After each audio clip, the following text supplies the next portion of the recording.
the widow to say nothing of the man. Author, Helen Rowland. The widow. What would you say, asked the widow, tucking her skirts cautiously about her patent leather toes and leaning back luxuriously against the variegated pillows, if I should tell you that I have found the very girl who would make you a model wife? The bachelor glanced up indifferently and dipped the paddle lazily into the water. What model? He asked, suspiciously. Women are like automobiles, you know. There are so many models. And even after you have selected one most carefully, you never can tell what it is going to do. They are more like horses, declared the widow, if you know how to handle them, and are gentle and kind. And let them see your master. And don't jab them with spiteful little spurs. And know when to pull on the curb. And when to coax them with sugar. And when to beat 'em, and even then you can't tell what they're going to shy at or balk at any more than you can tell when an automobile is going to break down or run away or blow up. But this model, is she pretty and fetching and warranted to run smoothly over rough roads and to climb all the matrimonial hills and not puncture a tire in the finances and to be just as good for a long run as for a spurt? Is she smart looking and substantial and... The widow sat up so quickly that the canoe swayed unsteadily beneath them. She's not a harem, Mr. Travers, she cried.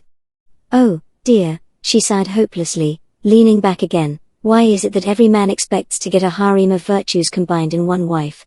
I don't believe any man but Solomon was ever perfectly satisfied with domestic life.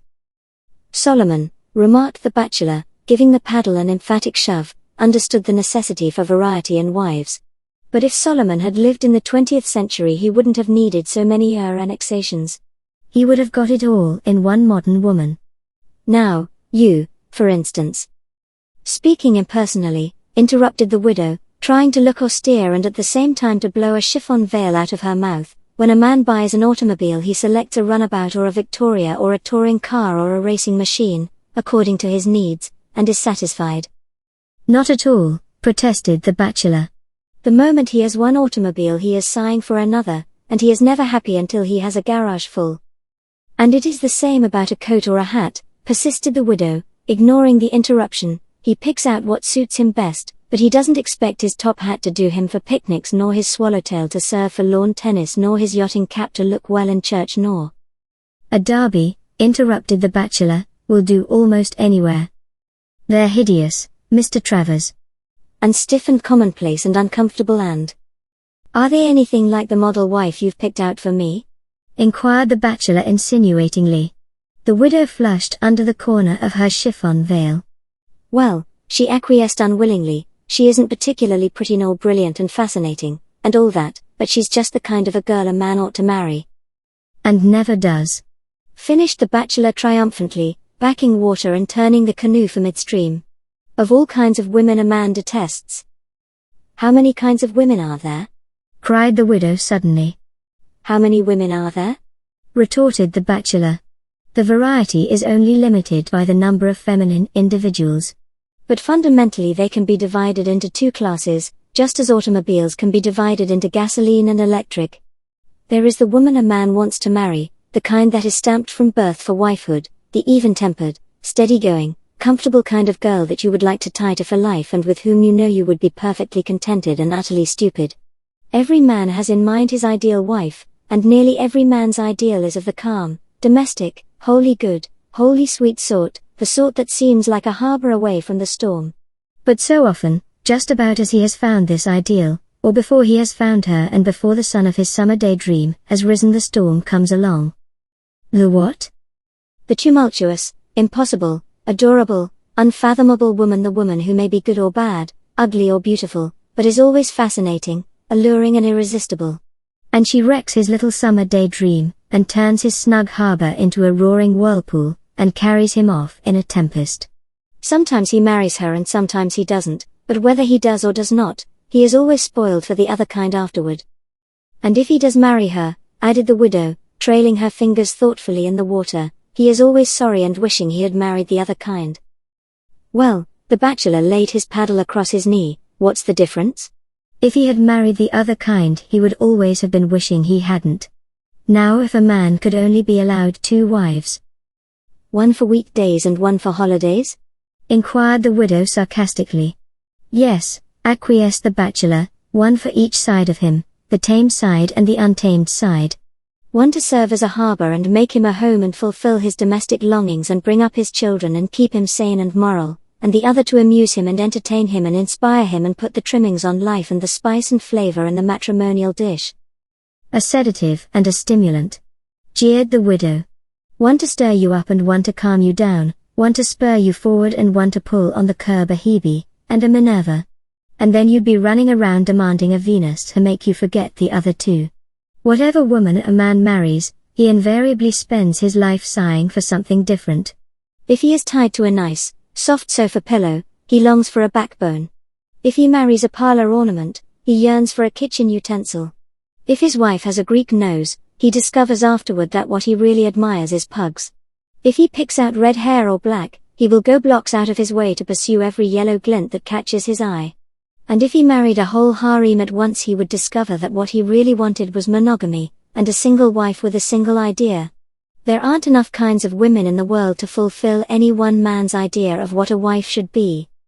And yet, sighed the bachelor, I once knew a woman who would have done that all by herself. The widow looked unconvinced. Was she a model wife? She inquired, skeptically. How do I know? Said the bachelor. She wasn't my wife. Of course not, cried the widow. It is always the other man's wife who is our ideal. She wasn't my ideal, protested the bachelor. She was the storm that shattered my ideal and spoiled me for matrimony. She was a whole garage, a whole stable, a whole harem in one. The widow looked distinctly disapproving. It's lucky, she said coldly, that you escaped a woman like that. But I haven't, protested the bachelor, laying down his paddle and leaning forward so that the ends of the widow's chiffon veil blew in his face. She was the spice in life's pudding, the flavor, the sauce, the stimulant, the... This canoe is tipping dreadfully, remarked the widow, but the disapproval had disappeared from her eyes. She was. Why, I do believe it's growing dark, Mr. Travers. It is, agreed the bachelor. Nobody can see. See what? Asked the widow, suddenly sitting up straight and fixing the bachelor with her eyes. How perfectly adorable, and unfathomable, and tumultuous. Are you feeding me sugar, Mr. Travers? Perhaps, acknowledged the bachelor, leaning back and picking up the paddle again, but someday, when I'm ready, I'm going to stop feeding you sugar. I'm going to put on the curb bit. Why don't you do it now, Billy? Asked the widow, with a challenging glance from beneath her lashes. I can't, grumbled the bachelor, while you are blowing that chiffon veil. The widow took the two ends of the offensive thing and tied them deliberately under her chin. Some day, continued the bachelor, as he swung the canoe shoreward with a vigorous dip of the paddle, I'm going to show you who's master. I'm going to marry you and then. Be sorry, laughed the widow. Of course, assented the bachelor, but I'd be sorrier if I didn't. 2. The winning card? There, said the bachelor as he bowed to a little man across the room, sits the eighth wonder of the world, a man with a squint and a cork leg and no income to speak of, who is just married for the third time. What makes us so fascinating? The widow laid down her oyster fork and gazed thoughtfully at the beautiful girl in blue chiffon sitting opposite the man with a squint. Don't generalize, she said, turning rebukingly to the bachelor. You mean what makes the little man so fascinating? The bachelor jabbed an oyster viciously. Well, he grumbled, what does make him so fascinating? Is it the squint or the cork? The widow looked at him reproachfully. Don't be envious, she said.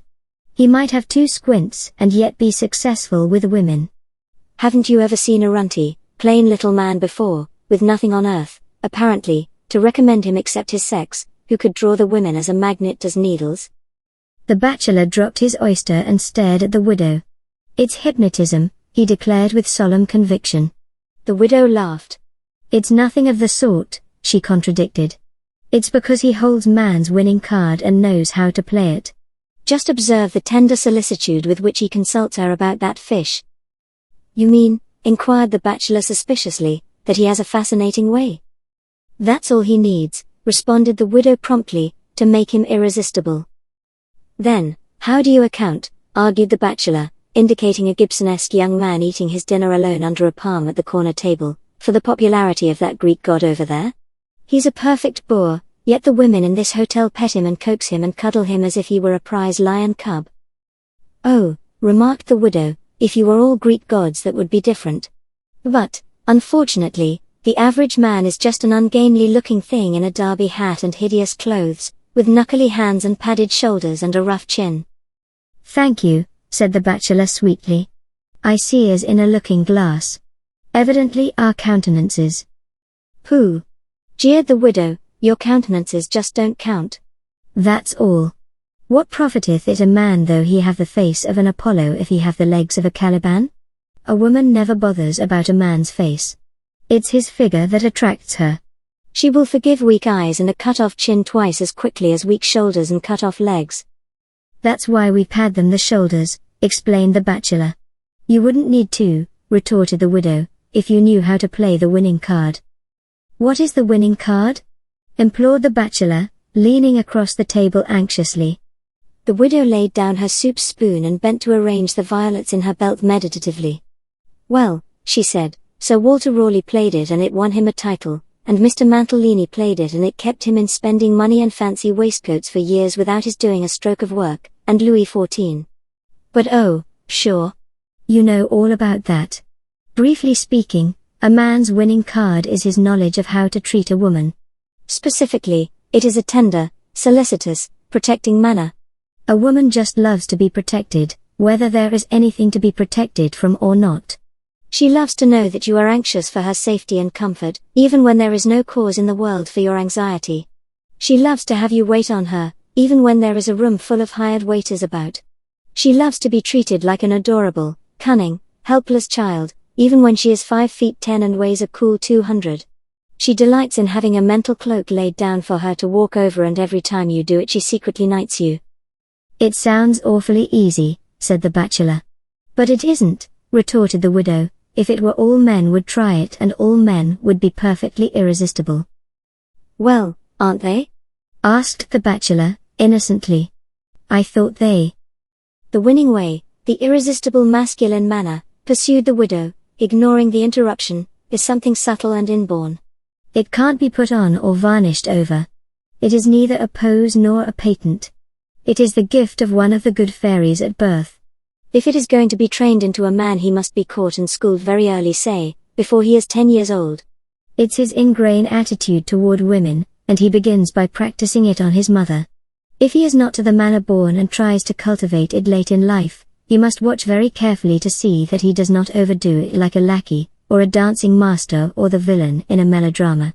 Of course, it can be cultivated to a certain extent, like music or Christian Science, but it's hard for a man to learn that a woman is a fragile creature and needs a bodyguard, after he has been 20 years letting his sisters pack their own trunks and lug their own satchels and golf clubs. Besides, most men are too busy or too self-absorbed to cultivate it, if they could. Most men, remarked the bachelor, stirring his coffee and lighting his cigarette, aren't anxious to become the sort of mother's darling you describe. Nonsense, retorted the widow. Richard III was a perfectly adorable ladies' man, and he couldn't be called exactly a mother's darling.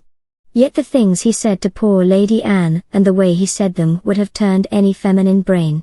It isn't milk and water that women admire, it's the milk of human interest. It's the feeling that a man is gazing at you instead of through you at his own reflection or some other woman.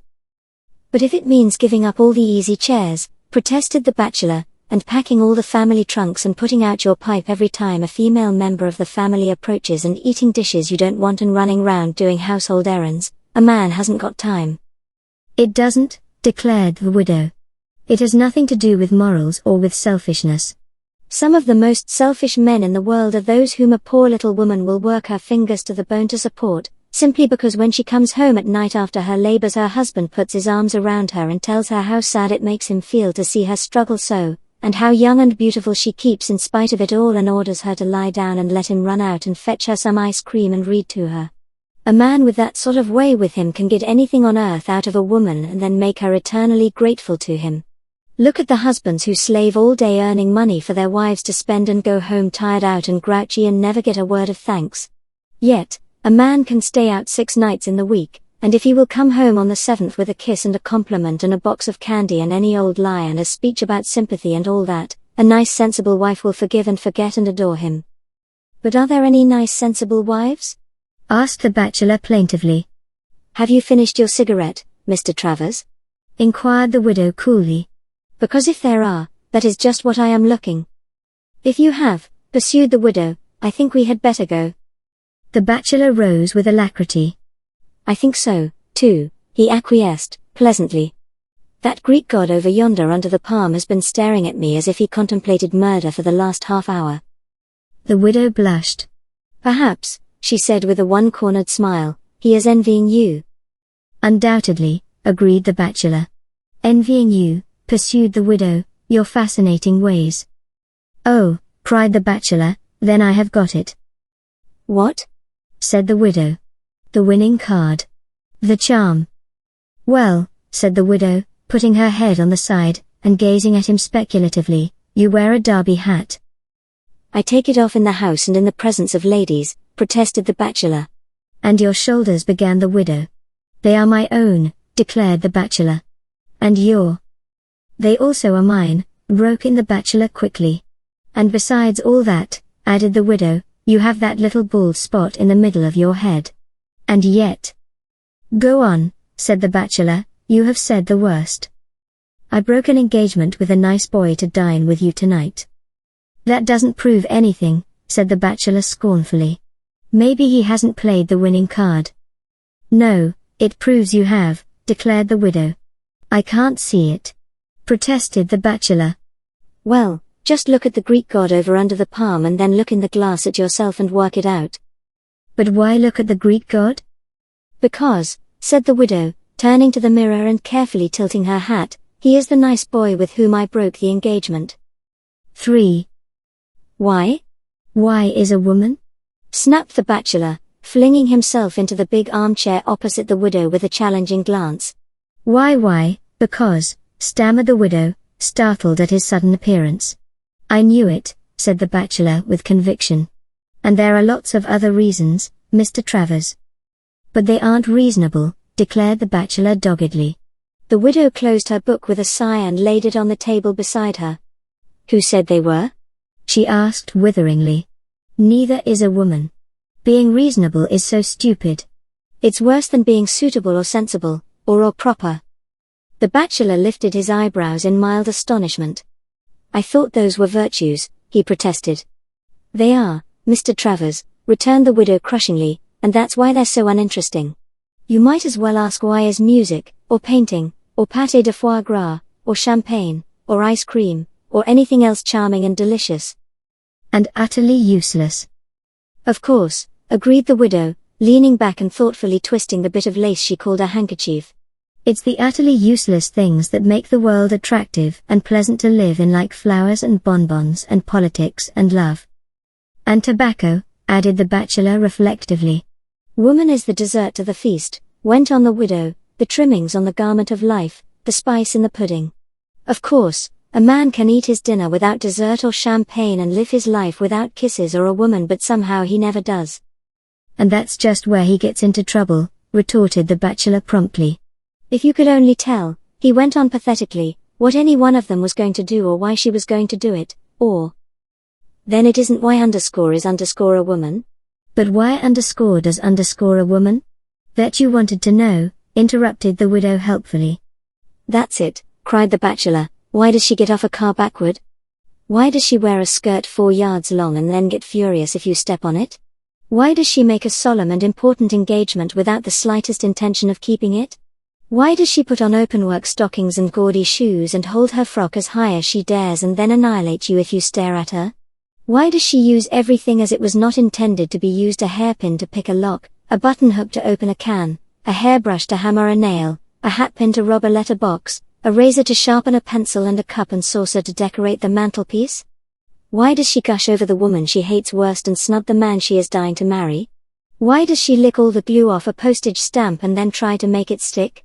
Why does she cry at a wedding and act frivolous at a funeral? Why does she put a new feather on her hat and a new kink in her hair, and expect a man to notice it as quickly and be as astonished as he would if she had shaved her head or lost a limb? Why does she seem offended if you don't make love to her, and then get angry if you do? Why does she act kittenish when she's big and dignified, when she's little and old, when she's young and silly, when she's old? And why, oh, why, did you inveigle me into coming down to this miserable pink and white house party with the hope of being near you and then utterly ignore me and spend your time flirting with Bobby Taylor, while I sulk about like a lost sheep or run errands? For Miss Manners? Suggested the widow cuttingly. Miss Manners, exclaimed the bachelor scornfully. You once thought her very beautiful, Mr. Travers. That's just it, retorted the bachelor. Why didn't you let me go on thinking her beautiful? As delicate as a seashell, wasn't it? Yes, snapped the bachelor, and as hollow. The widow smiled enigmatically. Tell me, she said sympathetically, what she has done to you. Well, for one thing, complained the bachelor, she coaxed me out on the piazza last night in the moonlight, and then, when she had talked sentiment for half an hour and lured me to a dark spot, and simply goaded me into taking her hand. The widow sat up straight. But you didn't do it, Billy Travers. Of course I did. It seemed almost an insult not to. And what did she do? She jerked it away, flung herself from me, rose like an outraged queen, turned on me with that I thought you were a gentleman air and said. The widow lay back in her chair and laughed. Oh, mercy, she said, wiping the tears from her eyes when she was able. Excuse me, but how did she look when she did it? Well, confessed the bachelor, she did look rather stunning. That's why she did it, explained the widow between laughs. A woman's reason for doing most things is because she thinks you will look while doing them. Or because she thinks you will look surprised if she does them. Or because she wants to attract your attention. Or to make you feel uncomfortable. Or to astonish you or amuse you or work on your sensibilities, or get on your nerves, or play on your sympathies. But, he went on growing wroth at the recollection, the idea of a little chit like that, and that isn't the worst. This morning she dragged me out of bed at 5:30 to go fishing. Fishing? At this season? I never saw a girl so crazy for fish in my life, and when we had walked 4 miles to find the right spot and she had been silent long enough for me to feel a nibble at the bait and had helped me with all her might and main to haul in that blessed little fish, do you know what she did? The widow looked up questioningly. She cried because I wanted to bring it home and made me throw it back into the water. That's what she did. The widow sat up straight, with horrified eyes. Well, of course she did, she exclaimed heatedly. She only asked you to _catch the fish, didn't she, not to _kill it? The bachelor stared at her for a moment without speaking. Then he got up silently and walked over to the window. I suppose, he remarked after a long pause, apparently addressing the front lawn or the blue heavens, that it's that same sort of logic that incites a woman to play for a man until she catches him and then throw him overboard. Oh Lord, he continued, glancing at the sky devoutly, why couldn't you have made them nice and sensible? The widow took up her book with disdain. Nice and sensible, she repeated witheringly. Just think how it would feel to be called nice and sensible. I wish, she added, turning to her novel with an air of boredom, that you would go and talk to Ethel Manners. The bachelor eyed her narrowly. I guess I will, he said finally. She seems more interesting now that you've explained her. The widow stopped in the middle of a paragraph and looked up. And by Jove? Went on the bachelor reminiscently, turning to the window again, she did look dreamy in a sunbonnet and that little short skirt this morning. She has adorable feet, you know. The widow closed her book with a sharp snap, keeping her fingers between the pages. I know, Mr. Travers, but how did you know? I looked at them, confessed the bachelor frankly, and her ankles. The widow's mouth closed in a straight line. I'm afraid, Mr. Travers, she remarked frigidly, that you are not a fit companion for a young girl like Ethel. I'm not equal to her, grinned the bachelor. No, you're not. She's a nice, sensible girl and... Do you hate her very much? Hate her? The widow's eyes opened with astonishment. You called her nice and sensible. Bobby Taylor's looking for you, Marion, called Miss Manners, glancing in at the door suddenly. Well, goodbye. I'm off, said the bachelor, following the swish of Miss Manners's skirts with his eyes, as she hurried away down the hall. Sit down, Mr. Travers, commanded the widow in an awful tone. At that moment a buoyant young man poked his head in and at the door. "Go away, Bobby," said the widow. "Mr. Travers and I are discussing psychology." "Ugh," remarked Bobby, dutifully withdrawing. "Why do you do it, if it hurts?" The bachelor looked up at the widow under the tail of his eyelid. "Does it hurt?" he asked. But the widow's underlip was curled into a distinct pout and her eyes met his reproachfully. She dabbed them effectively with the end of her lace handkerchief. "Of course it does," she said with a little choke in her voice, "when you have been here 3 whole days and have never noticed me, and have spent every minute of your time trailing around after that little." "But wasn't that what you invited me for?" exclaimed the bachelor helplessly. "Of course it was," acknowledged the widow, but I didn't think you'd do it." The bachelor gazed at her a moment in blank amazement. Then a gleam of enlightenment came into his eyes and he leaned over and caught her fingers. "Look here, Marion," he said gently, "you invited me down here to fling that girl at my head." "If you didn't want me to fall in love with her, what did you want?" "I wanted you to get enough of her," explained the widow, smiling through her lace handkerchief. "Well, I have. I've got too much," vowed the bachelor fervently. The widow laughed softly and complacently. "That's just what I knew would happen," she said, closing her novel and flinging it onto the couch. Then she added, looking up quizzically, "A woman always has a reason if you can only find out what it is." 4. The widow's rival. "Why," said the widow, gazing thoughtfully at the ruby-faced woman with the gigantic waistline, who sat beside the meek little man on the bench opposite, "do men marry those?" The bachelor glanced into the violet eyes beneath the violet hat. "Perhaps," he said insinuatingly, "because they can't get somebody else." "Nonsense," replied the widow, poking her parasol emphatically into the sand. "With all the chance a man has." "Chance," cried the bachelor scoffingly. "Chance? What chance has a man got after a woman makes up her mind to marry him?" The widow dug the sand spitefully with the point of her violet sunshade. "I didn't refer to the chance of escape," she replied, icily. "I was speaking of the chance of a choice." "That's it," cried the bachelor. "The selection is so great, the choice is so varied." "Don't you know how it is when you have too many dress patterns or hats or rings to choose from? You find it difficult to settle on any one, so difficult, in fact, that you decide not to choose at all, but to keep them all dangling." "Or else just shut your eyes," interrupted the widow, "and put out your hand and grab something." "Of course, you shut your eyes," acquiesced the bachelor. "Whoever went into matrimony with his eyes open?" "A woman does," declared the widow tentatively. "She knows exactly what she wants, and if it is possible, she gets it. It is only after she has tried and failed many times that she puts her hand into the matrimonial grab bag, and accepts anything she happens to pull out." "But a man never employs any reason at all in picking out a wife." "Naturally," scoffed the bachelor. "By that time, he's lost his reason." The widow rested her elbow on the handle of her sunshade, put her chin in her hand and smiled out at the sea. "Yes," she said, "he has. He has reached the marrying mood."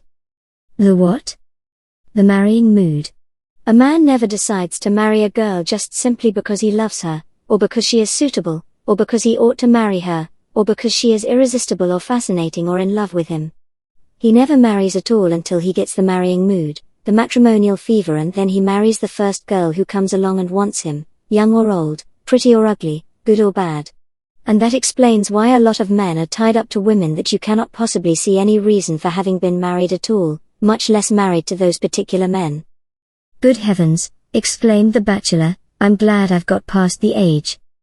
"But you haven't," declared the widow emphatically. The marrying fever is, like the measles or the appendicitis, liable to catch you at any age or stage, and you never know when or why or how you got it.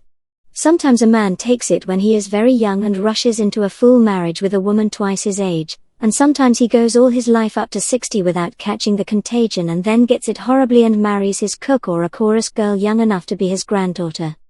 Haven't you seen confirmed bachelors successfully resist the wiles of the most fascinating women, and turn down a dozen suitable girls, and then, just when you thought they were quite safe and entirely past the chance of marriage as well as their first youth, turn around and tie themselves to some little fool thing without a penny to her name or a thought worth half that amount? That was a late attack of the matrimonial fever, and the older you get it the harder it goes. Let me see, added the widow thoughtfully, how old are you?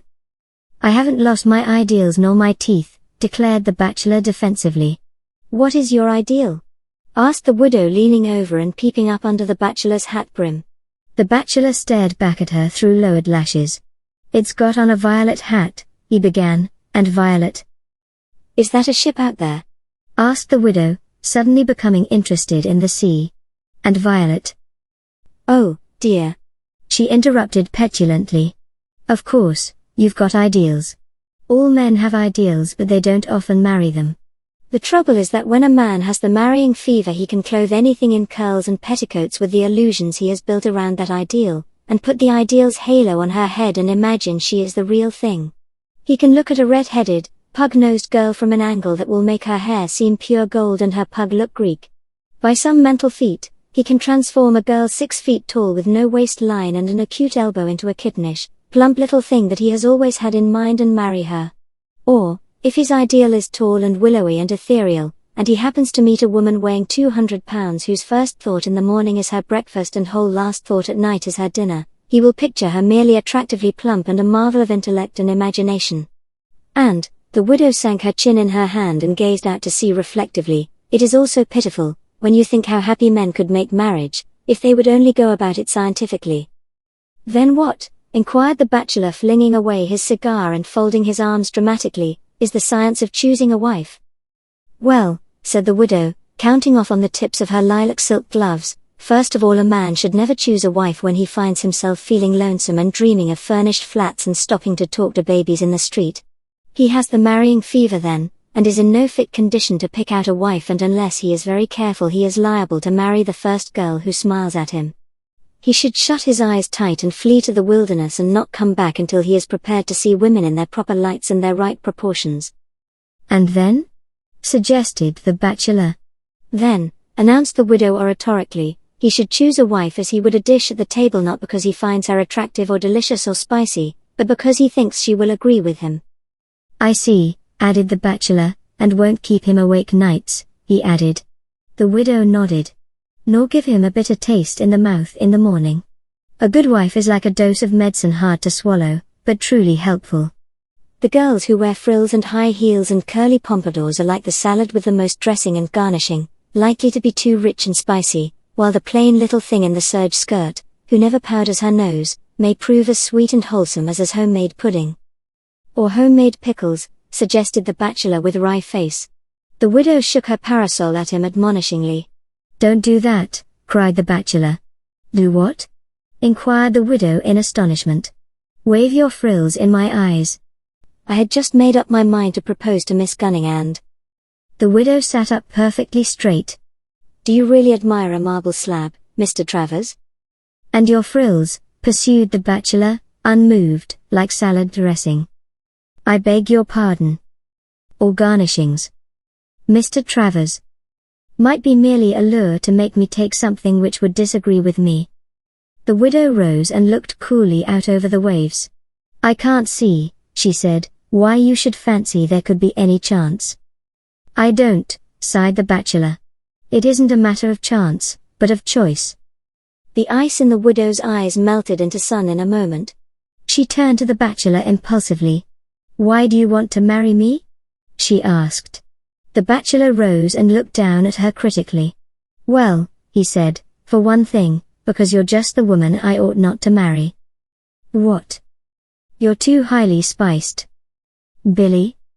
And you'd be sure not to agree with me. Billy Travers. And because. Well? Go on.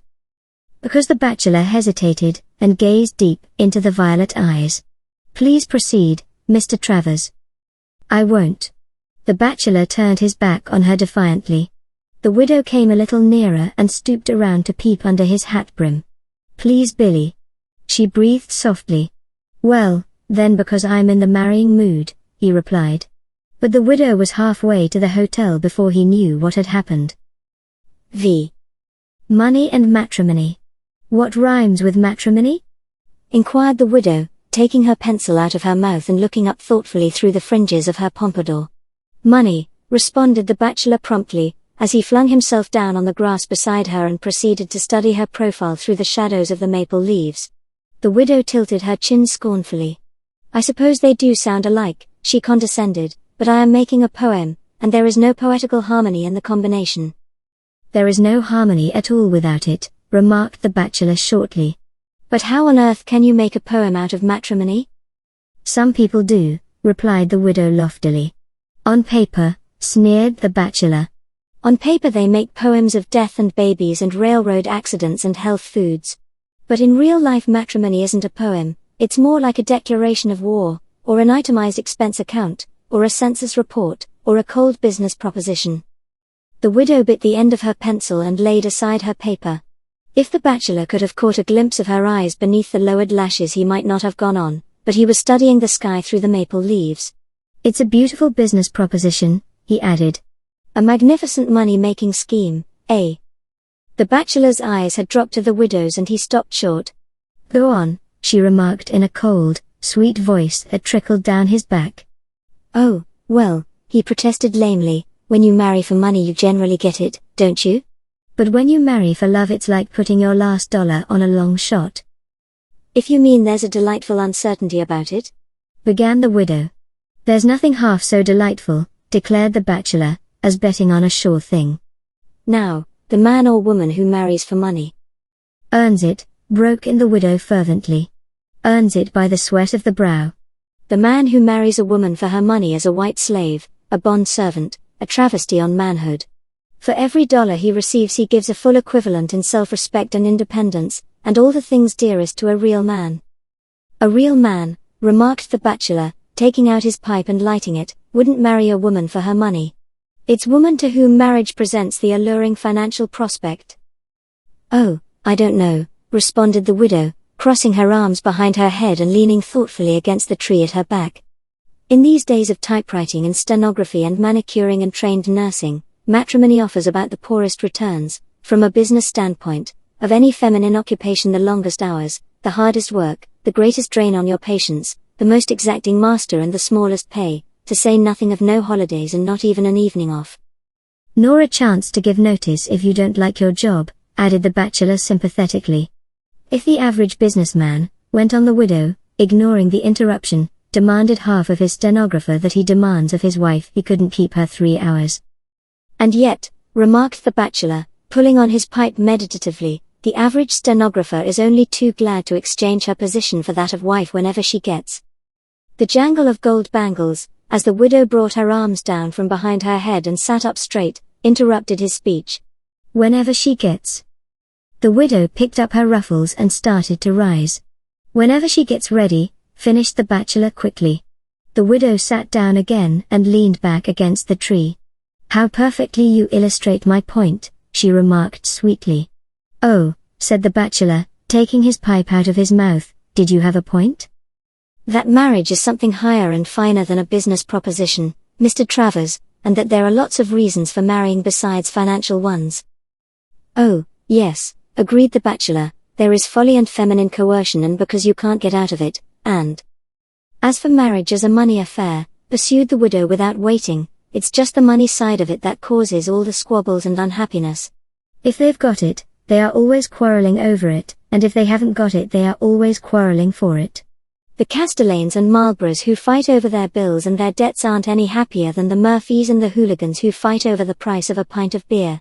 It's just as difficult to know what to do with money when you've got it as it is to know what to do without it when you haven't got it, and $1 million between husband and wife is a bigger gulf than a $10 a week salary. It's not a question of the amount of money, but the question of who shall spend it that makes all the trouble." "But don't you see," argued the bachelor, sitting up suddenly and knocking the ashes out of his pipe, "that all that would be eliminated if people would make marriage a business proposition?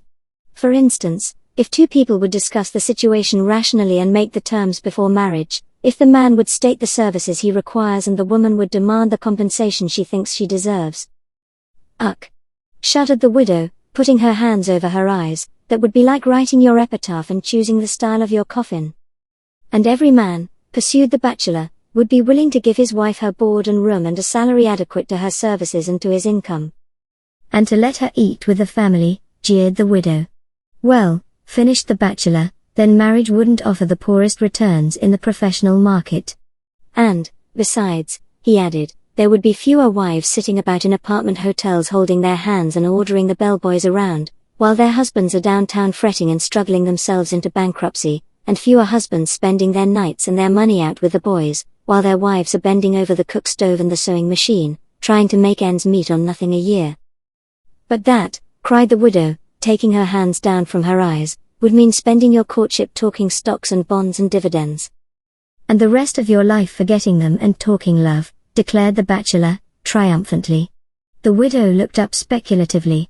Well, perhaps, she acquiesced, if courtship were more of a business proposition, marriage would be less of a failure. Anyhow, you'd know in advance just what a man considered you worth in dollars and cents.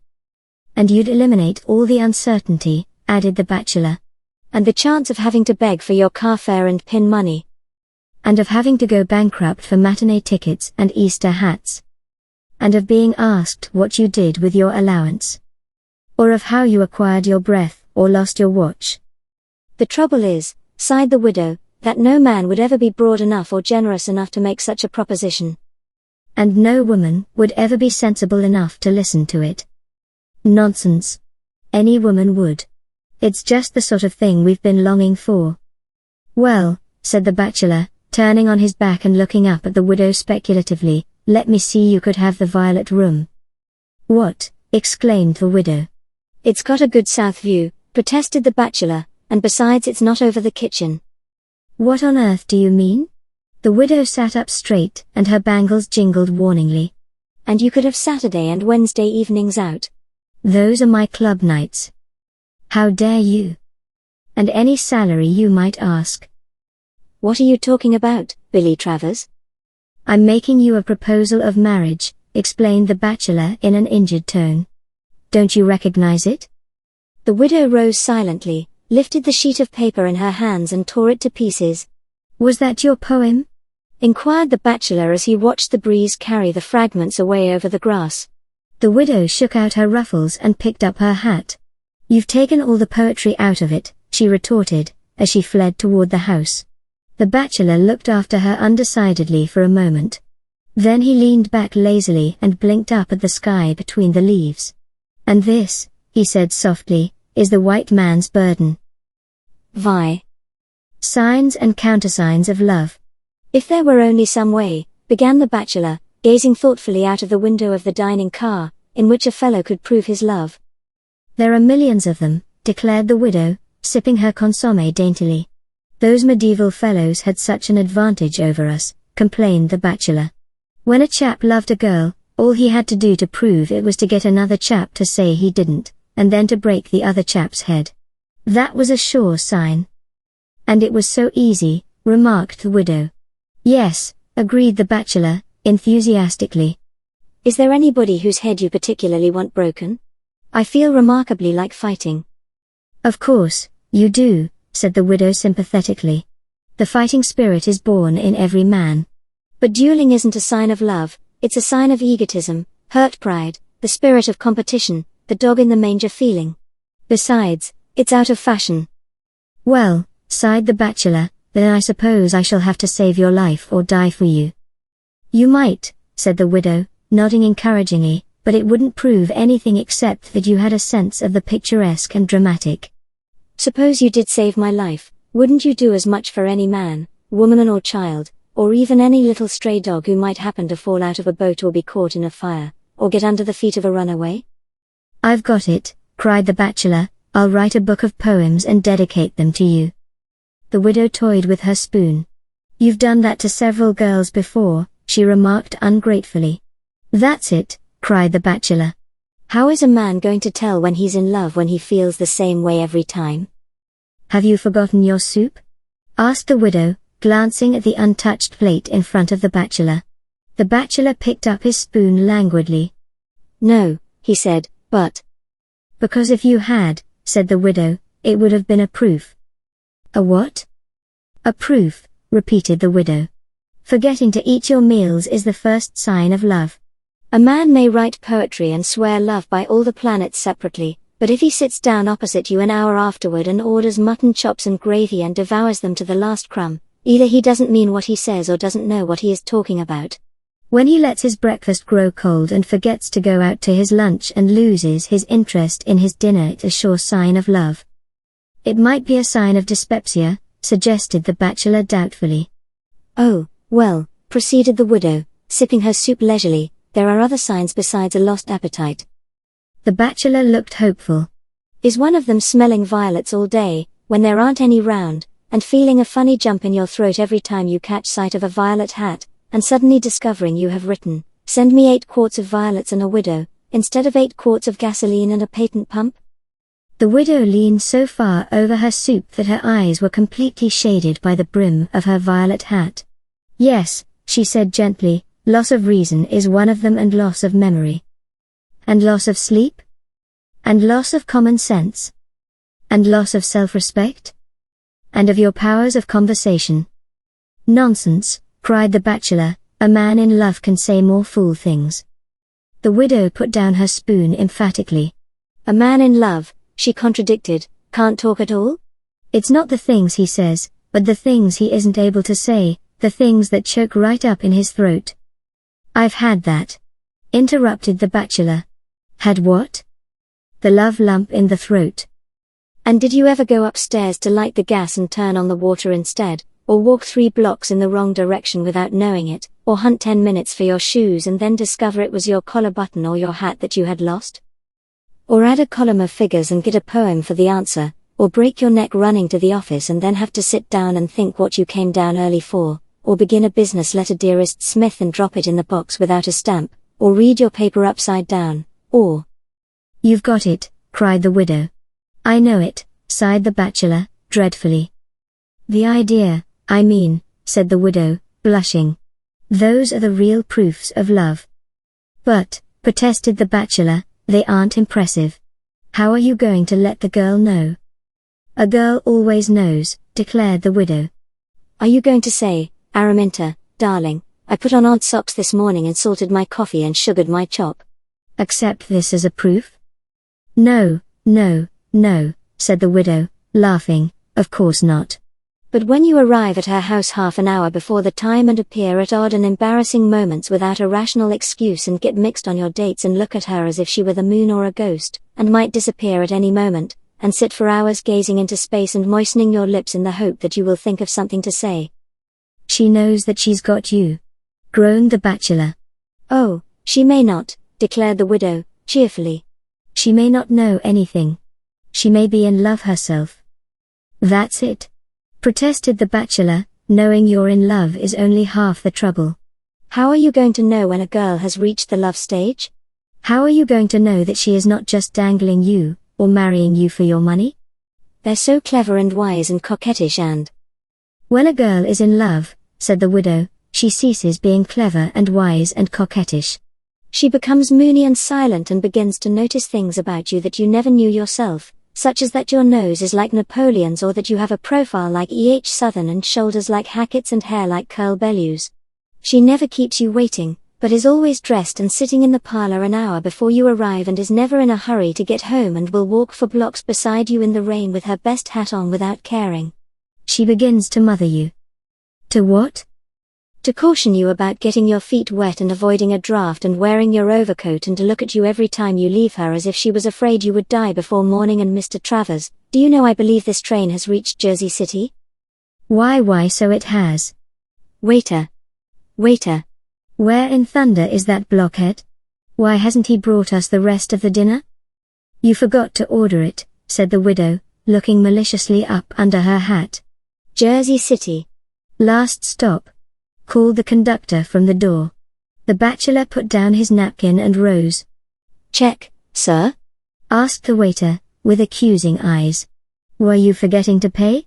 Inquired the widow, softly. The bachelor thrust a bill into the waiter's hands and started down the aisle, followed by the widow. You forgot your change, remarked the widow, as they stepped into the depot. Oh, never mind, said the bachelor. Where are your wraps? The widow clutched his sleeve. I left them in the dining car, she stammered. The bachelor gazed down at the top of the violet hat with a triumphant smile.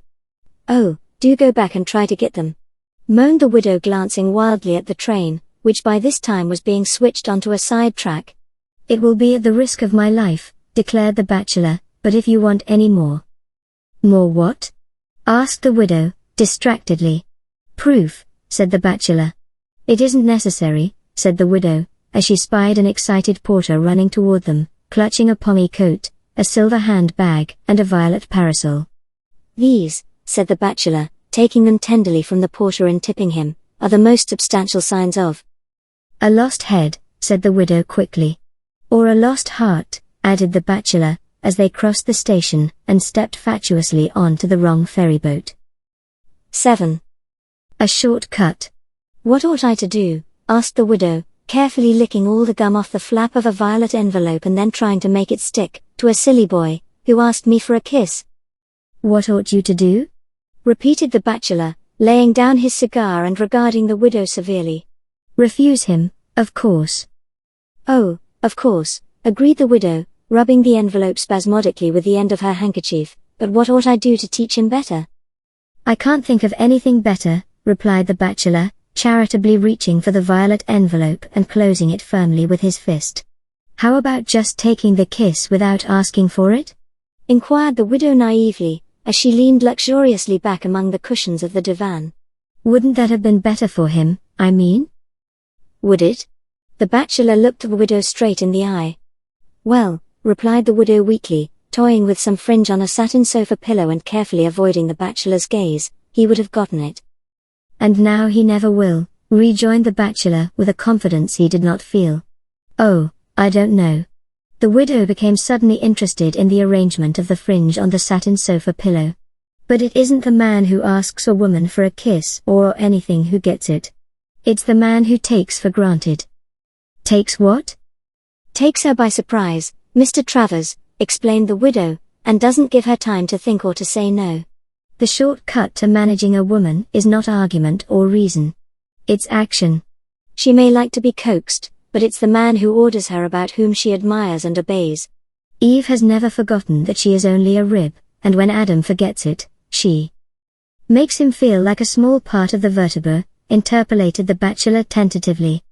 "Naturally," returned the widow, tying the sofa pillow fringe in a hard knot and then untying it again. "When a man comes to her on his knees she is clever enough to keep him there, but when he comes to her with a scepter in his hand and determination in his eye, she has a wholesome respect for him." It's not the man who begs but the one who demands that receives. It's not the man who asks a girl to marry him, but the one who tells her that she is going to marry him, who gets her. It's not the husband who requests the privilege of carrying a latchkey or staying downtown at night who can do so without fear and trembling, but the one who calmly takes the latchkey and telephones his wife that he is going to stay downtown and then rings off as though the matter was settled. The question of who's going to have the whip hand in love or matrimony is decided the very first time a man looks at a woman and lets her know who's master. The bachelor flicked the ashes off his cigar and regarded the widow curiously. "Are you talking Christian Science or hypnotism?" he inquired patiently. "Neither," replied the widow, "I'm talking facts, Mr. Travers." "Haven't you ever seen a little short-legged man with a snub nose married to a beautiful, queenly creature, whom he ordered about as if she were the original Greek slave and who obeyed him as if he were Nero himself, and adored him in proportion to his overbearing qualities? And have you never seen a magnificent, 6'2" specimen of masculine humanity, who was first in war and first everywhere but in his own home, where he was afraid to put his feet on a chair or light a pipe or make an original remark, because some little dried-up runt of a woman had him hypnotized into believing that he was the 32nd vertebra and she all the rest of the bones and sinew of the human race? A woman is like a darky, who fancies that freedom means 3/4 of the sidewalk, or a small boy who imagines that doing as he pleases means smashing his sister's toys and stealing sweets from the pantry. Put her in her place and she will stay there, but give her an inch of power and she'll take an ell of liberty and boss you off your own doorsill. The biggest, boldest woman that ever lived is built like a barge, to be towed, and any little man who puffs up enough steam and makes a loud enough noise can attach her to himself and tow her all the way up the river of life. The bachelor laid down his cigar and gazed at the widow in awe. "And I never knew it," he whispered huskily. "I suppose," said the widow, beginning to toy with the fringe again, that you've been asking girls to kiss you, all this time. Not all the time, protested the bachelor. And, of course, continued the widow maliciously, they've all refused you. Not all, repeated the bachelor, pensively. What? The widow glanced up quickly. Once, explained the bachelor apologetically, I didn't have a bald spot. When a man asks for a kiss, pursued the widow, thoughtfully, a girl has to refuse him, but when he takes it. She has to take it, too, said the bachelor, chuckling. Would you mind, asked the widow, ignoring the last flippant bit of persiflage and picking up the violet envelope, posting a letter for me? May I look at the address? Demanded the bachelor. It's to the boy, began the widow, who took the roundabout way? Finished the bachelor, helpfully. The widow nodded. I have written him, she explained, that he mustn't, that it would be best if he wouldn't come here anymore. That will keep him in his place, I think. On his knees? Inquired the bachelor sarcastically. And I told him, proceeded the widow, with a reproachful glance at the bachelor, how very rude and foolish. Did you explain, interrupted the bachelor, that the foolishness consisted in not taking the kiss? Mr. Travers. And that the rudeness lay entirely in assuming that you might not want to be. How dare you, cried the widow, flaming as red as the scarlet satin sofa pillow behind her head. I gave him a dreadful scolding. She added, looking pensively at the sealed note and toying with the edge of the flap, as though she half wished it would come open again. In other words, remarked the bachelor laconically, having him down, you proceeded to wipe your feet on him. Since he had turned the left cheek, you made him turn all the way round, so that you could stick pins in his back and make him feel like the 32nd vertebrand. I had to, Mr. Travers, cried the widow pleadingly. It was my duty. Your what? To teach him a lesson, explained the widow promptly. He's got to learn that in the situation between man and woman, there's only one throne and that whoever gets up on it first wields the scepter. He's got to learn that the conquest of woman is not, like the Battle of Waterloo, an affair of strategy, but like the Battle of Bunker Hill or Sennacherib. Or the Boston Tea Party or the Massacre of the Innocents, broke in the bachelor. But aren't you a little hard on the girl? If you get him too well trained he'll beat her. Well, replied the widow promptly, if he does she'll adore him. Besides, it's much better to have the matrimonial medicine administered in allopathic doses than in the little homeopathic pellets of caution and deceit, and lies and arguments which end in the divorce court, and a woman enjoys being bossed and bullied and ordered about by the man she loves quite as much as he enjoys the bossing and bullying. It's her natural instinct to look up, but she can't look up to a man who is figuratively at her feet. She may struggle against the man who attempts to conquer her by main force, but she enjoys being conquered just the same, and it takes a great burden off her soul to be able to lay her head on a broad, masculine shoulder and to know that every affair in life is going to be settled and decided for her. She may talk about thinking for herself and voting and all that, but she is always glad enough to sit back and be thought for and voted for by some man who has magnetized her into believing him the incarnation of intelligence. And any man can do it. If the average husband only had a little more nerve and fewer nerves, he could master his wife with one hand and his eyes shut. The heathen Turk can get along better with a whole harem full of women than the civilized man gets along with one lone wife. It isn't because he's any wiser or cleverer or kinder, but because the first Turk learned the shortcut to managing a woman and passed the secret down in the family. They don't ask them to marry them over there, they order them, they don't request them to run an errand or sew on a button, they merely wave their hands and the women fight for the privilege of obeying. They have known for ages what the white man never seems to have learned, that the way to take a woman is by storm and the way to hold her is by force, and that any man can manage any woman if he only knows how and has the audacity and the courage. What are you trying to do, Mr. Travers? I'm taking a short cut to the divan, replied the bachelor, sitting down beside the widow, and I've got the courage at last. How dare you, Billy Travers? And the audacity. Stop. And the nerve. Mr. Taylor, announced the maid, appearing suddenly between the portières at this critical moment. Oh, mercy, cried the widow, and my hair is just. Am I intruding? Asked a fresh-faced young man, entering briskly between the portières. Not at all, Bobby, said the widow sweetly, holding out one hand and feeling her back hair with the other. You arrived just at the psychological moment. We have been talking about you for the last half hour. 8. After love? Why is it, asked the widow, swinging her chatelaine pensively as she strolled down the avenue beside the bachelor, that the man who is most in love is most apt to get over it suddenly? The bachelor withdrew his eyes from the pretty pair of ankles across the street and glanced down at the widow with the lenient smile of superior wisdom. Why is it, he retorted, that the man who drinks the most champagne at dinner has the worst headache next morning? That isn't any explanation at all, Mr. Travers. The widow's chatelaine jingled impatiently. Champagne is intoxicating. So is love. Champagne leaves you with an all-gone feeling. And love leaves you with that tired feeling. Not me, said the widow promptly, I always feel exhilarated afterwards, finished the bachelor helpfully. But you're a woman. It's the man who has the tired feeling. What is it like? Persisted the widow. Well, the bachelor flipped his cane thoughtfully. Did you ever eat a 14-course dinner, and then go to Sherry's afterward for supper and then go to Delmonico's for a snack and to Rector's for? I've been through it, sighed the widow. You didn't want any more, did you? Asked the bachelor sympathetically. That's the way a man feels when he's had enough of love or a woman. But love isn't indigestible.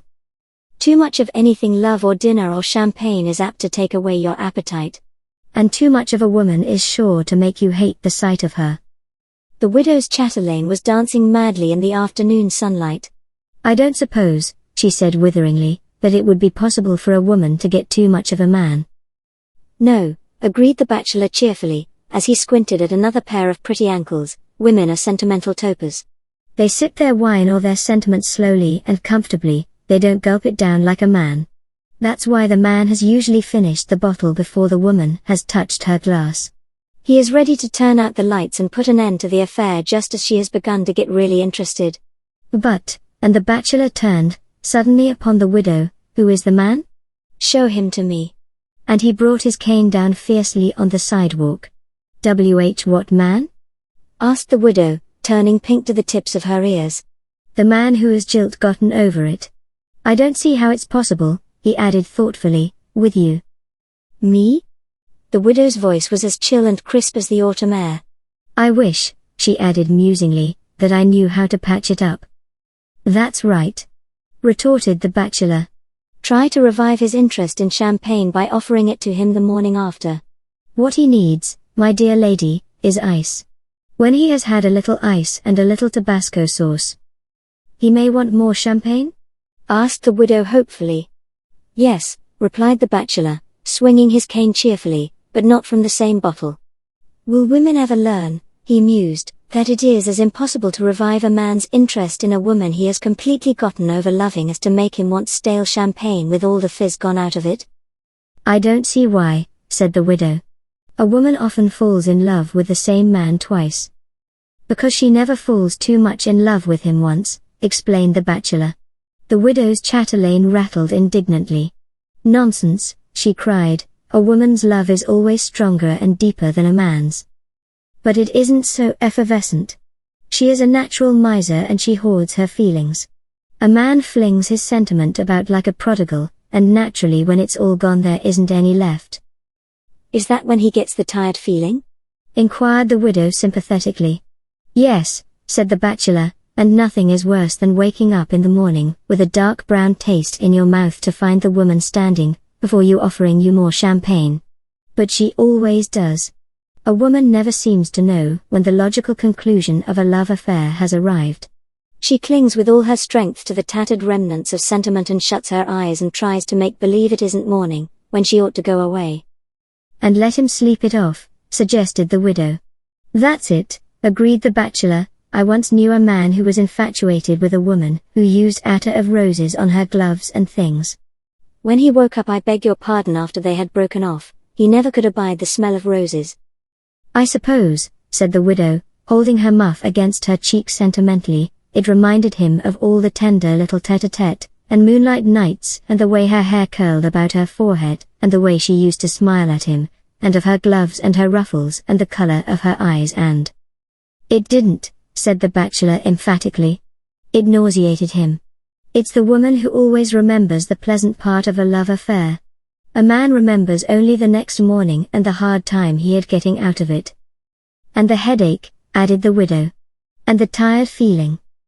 And the other woman, suggested the widow contemptuously.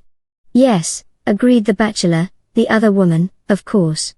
But, he added thoughtfully, if a woman could only take the hint in time. What time? Asked the widow. When a man begins to be late for his engagements? Yes, or to forget them altogether. And to make excuses and enlarge on his rush of business. And to seem abstracted during the conversation. And to stop noticing her jokes or her frocks or the way she does her hair. And to stay away from places where he could be sure to meet her. But, protested the widow, they always make such plausible excuses. Nothing, said the bachelor confidently, will keep a man away from a woman except a lack of interest in her. Or an interest in another woman, added the widow promptly. But, she concluded tentatively, there ought to be a cure for it. For what? The other woman. That tired feeling, Mr. Travers. There isn't any cure, replied the bachelor promptly, but there's a good preventive. When you were a very little girl, he continued patronizingly, and liked jam. I like it now, declared the widow. How did your mother manage to preserve your interest in it? She took the jam away, Mr. Travers, and put it on the top shelf always just before I had had enough. Well, that's the way to preserve a man's interest in a woman, declared the bachelor. Deal yourself out to him in homeopathic doses. Put yourself on the top shelf, where it is hard for him to get at you. Feed him sugar out of a teaspoon, don't pass him the whole sugar bowl. Then he will be always begging for more. One only wants more of anything that one can't get enough of, you know. Now, if a woman would use her judgment. As if a woman in love had any judgment. Mocked the widow. That's it, sighed the bachelor, she never has. She just lays the whole feast before the man, flings all her charms at his head at once, surfeits him with the champagne of her wit and lets him eat all the sugar off his cake right away. The love affair springs up like a mushroom and... Oh, well, interrupted the widow impatiently, I like mushroom love affairs. I like a man who can fling himself headlong into an affair and... Of course you do, sighed the bachelor, every woman does. The sensible and temperate man who will love her all his life. A little, said the widow contemptuously. Well, a little is enough, retorted the bachelor, at a time. That depends, said the widow, on how many times one is loved. There are some women who are so saving of their sugar and frugal with their sentiment that they never know the real joy of a grand passion or of having a man love them properly. What's the use of having money if you are always going to keep it in the bank? She added conclusively. The bachelor looked down at her and said nothing. There was a smile of hopeless resignation in his eyes. Here we are, cried the widow, suddenly stopping in front of a tall brownstone house and holding out her hand politely. So glad to have. Aren't you going to invite me in? Demanded the bachelor, in astonishment. The widow lifted her eyebrows in faint surprise. What? She asked sweetly, after. You broke an engagement with me last night, blurted out the bachelor, looking the widow straight in the eyes. But the widow shifted her gaze to the park across the street, and swung her chatelaine indifferently. And you weren't at home to me the day before yesterday and you were out of town for a week before that, and you promised me that this afternoon. Did I? Asked the widow, looking up innocently. Yes, you did, declared the bachelor. Oh, well, laughed the widow, as she tripped up the steps with a wave of her muff, I was only showing you the sugar bowl, but I didn't mean you could have another spoonful. Besides, she added, turning round and talking through the tunnel in her muff, there's somebody waiting inside. Who? Demanded the bachelor. The man with the tired feeling, said the widow. But, began the bachelor in a puzzled voice, if he is tired of you. Me? The widow laughed. He isn't tired of me, Mr. Travers. It's the other woman. He came to me for 4. A bracer? Suggested the bachelor. What are you going to give him? He added. Vinegar, mustard, pepper, salt, said the widow counting off the buttons of her coat, child fashion. The bachelor looked at her out of the corner of his eye. Anything else? He asked. A little ice, said the widow, gazing out over the park. Anything else? Persisted the bachelor. The widow studied her muff musingly. Oh, I don't know, she said, doubtfully. Any sugar? Demanded the bachelor. The widow shook her head smilingly. No, she said, I'm saving that for another. Another time, said the widow ambiguously as she let the door close softly behind her. 9. Her way. There, said the bachelor, as he nodded amiably at the big, jolly-looking man beside the little, weazened woman, is the best husband the Lord ever made. The Lord, said the widow scornfully. It isn't the Lord who makes husbands. It's the wife. And I always thought God made Adam, sighed the bachelor, humbly. Adam, said the widow promptly, as she dropped another lump of sugar into her tea, wasn't a husband. He was only a man. And a man is only raw material. He is like a ready-made frock or a ready-made coat. He has got to be cut down and built up and ironed out and taken in and to have all the raw edges trimmed off before he is properly finished? Suggested the bachelor. The widow nodded cheerfully. Yes, she agreed, and adjusted to matrimony. And even then sometimes he is a dreadful botch. And all his style is gone, sighed the bachelor. The widow studied her Sèvres cup thoughtfully. Well, she admitted, sometimes the material is so bad or so skimpy. So what? The widow smiled patiently. Skimpy, she repeated.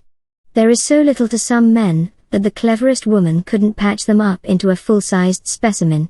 They are like the odds and ends left on the remnant counter. You have to do the best you can with them, and then use Christian Science to make yourself believe they are all there and that the patches don't show. Haven't you ever seen magnificent women trailing little annexes after them like echoes or captives in the wake of a conquering queen? Broke in the bachelor. The widow studied her Sèvres cup as the purple plume on her hat danced. Those, she exclaimed, are the bargain counter husbands, picked up at the last moment and made over to fit the situation, which they never do. The bachelor set down his teacup with the light of revelation in his eyes. And I always thought, he exclaimed solemnly, that they were picked out on purpose to act as shadows or satellites. Picked out? Echoed the widow mockingly. As if all women wouldn't be married to Greek gods or Napoleon Bonapartes or Wellingtons or Byrons if they could pick out a husband. Husbands are like Christmas gifts.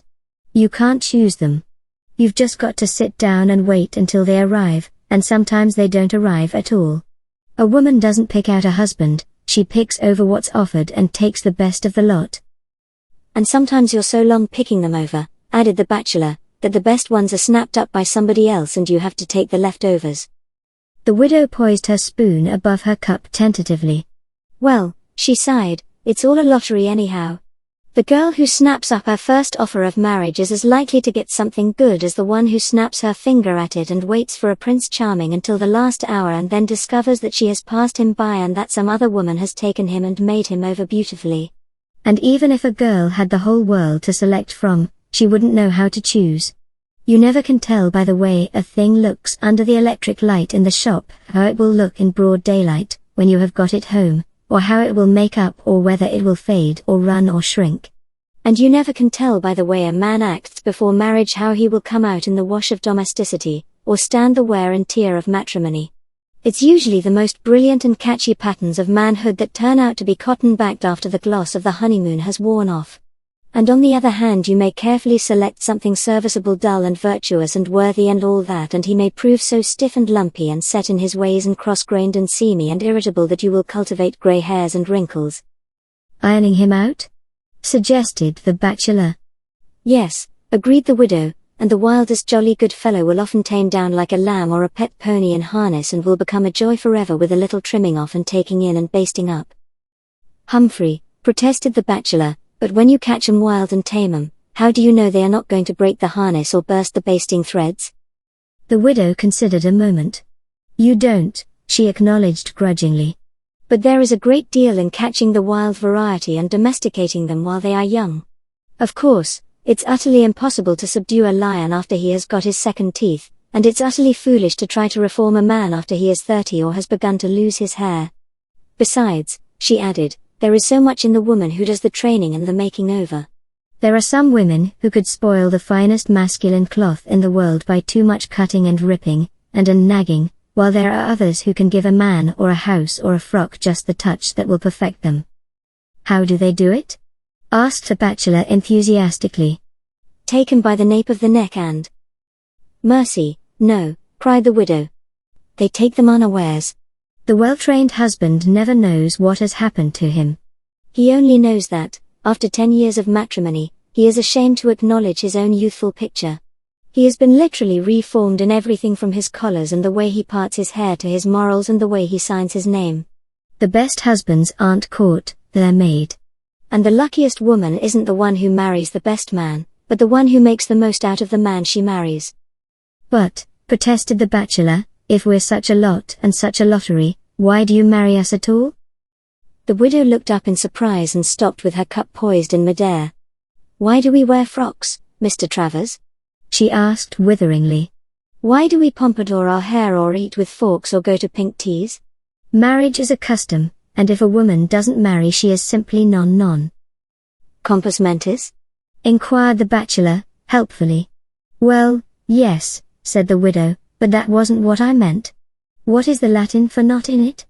Her father looks at her accusingly every time he has to pay her dressmaker's bill, and her mother looks at her commiseratingly every time she comes home without being engaged, and all her friends look at her as if she were a curiosity or a failure. And besides, she misses her mission in life. That was what the Lord put Eve in the world for, to give the finishing touches to Adam. She finished him all right, exclaimed the bachelor fervently. Making a living, went on the widow, scorning the insinuation, or making a career or making fame or a fortune isn't the real forte of woman. It's making a husband out of a man. I should think, said the bachelor, setting down his teacup and leaning back comfortably in his chair, that they would form a corporation and set up a factory where they could turn 'em out by the dozen or the crate or... Pooh, cried the widow, a husband is a work of art and has to be made by hand. He can't be turned out by machinery like a chromo or a lithograph. And, besides, if you want a ready-made one you can always find plenty of them on the second-hand counter. On the where? Where they keep the widowers, explained the widow. If a woman isn't interested or clever enough to manufacture her own husband, she can always find some man who has been modeled by another woman. And she has the satisfaction of knowing exactly what she's getting and just what to expect. The only trouble is that, in case she makes a mistake in her choice, she never has a chance to make him over. He has been cut down and relined and faced and patched already to his limit. And his seams are apt to be shiny and his temper frayed at the edges, declared the bachelor. And you have to be very sure that he fits your disposition. And matches your taste. And that he won't pinch on the bank account. Nor stretch on the truth. And that the other woman hasn't botched him. And even then he's a hand-me-down and may shrink or run or... Oh, widowers don't shrink or run, retorted the widow. Matrimony is a habit with them, and they feel like a cab horse out of harness without it. They long to feel the bit between their teeth and the gentle hand on the reins. And the basting threads, added the bachelor. I wonder what it's like, he went on, meditatively. You'll never know, said the widow, setting her cup on the taboret. You're too old. Yes, I've got my second teeth, sighed the bachelor. And your bald spot.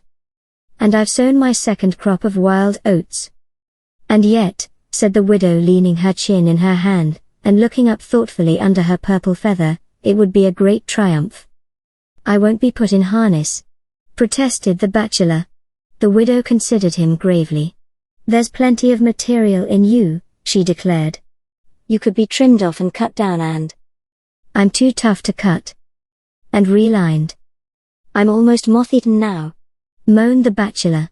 The widow leaned forward and scrutinized him with interest.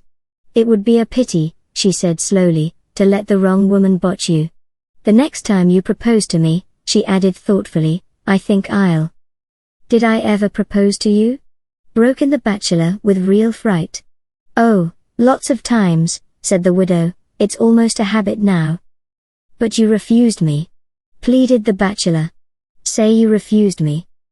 I did, said the widow promptly. I wasn't looking for remnants. Never mind, retorted the bachelor. Some day you may find I've been grabbed up. You'll have lost all your starch and style by then, said the widow as she patted her back hair and started for the door. The bachelor followed, putting on his gloves. How do you know that? He asked, when they had bidden their hostess good afternoon, and stood on the portico saying goodbye. Well, said the widow, it would take an artist to make you over. The wrong woman would utterly ruin you. And who is the wrong woman? The bachelor tried to look into the widow's eyes beneath the purple feather. But the widow only glanced out over the lawn and swung her parasol. Who is the wrong woman? Persisted the bachelor. The widow studied the tip of her patent leather toe. Who is the wrong woman? The widow looked up suddenly under her violet feather. The other woman, she said softly, of course. Marriage. Isn't all this talk about trial marriage is absurd? Remarked the widow, laying her newspaper on the taboret and depositing 2 small red kid toes on the edge of the fender.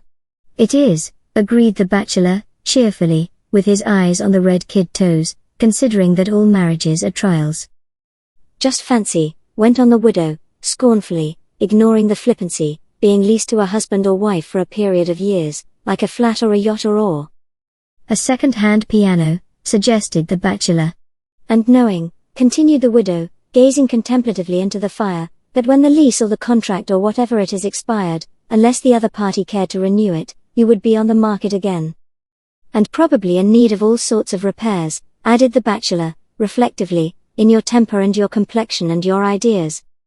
Yes, sighed the widow, 10 years of married life will rub all the varnish off your manners, and all the color off your illusions and all the finish off your conversation. And the hinges of your love-making and your pretty speeches are likely to creak every time you open your mouth, affixed the bachelor, gloomily. And you are bound to be old-fashioned, concluded the widow, with conviction, and to compare badly with brand new wives and husbands with all the modern improvements. Besides, she continued, thoughtfully, even if you should be lucky enough to find another. Tenant for your heart? Suggested the bachelor, helpfully. The widow nodded. There would be the agony, she went on, of getting used to him or her.